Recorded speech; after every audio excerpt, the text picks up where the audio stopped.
curry without a naan bread. So this is the easiest recipe ever. No yeast or waiting for it to rise. You want self-raising flour.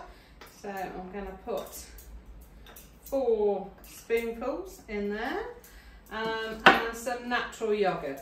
So I tend to do equal amounts of your spoons, and then you can always add a bit more.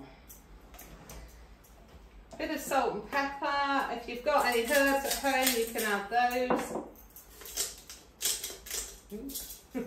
And all you're going to do is stir it in. And in true Blue Peter style, here's one I made earlier. Alright, so it's all mixed together. It needs to be a nice dough. Oops. And then all you're going to do is pull a bit off, roll it around, and then we're now going to cook them on there. So let's do a few balls so that we've done that. Alright, so turn this on.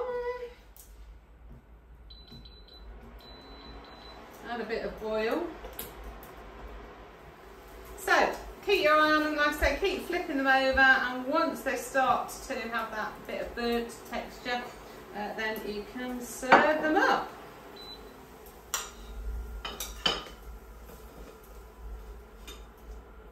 Serve with your curry.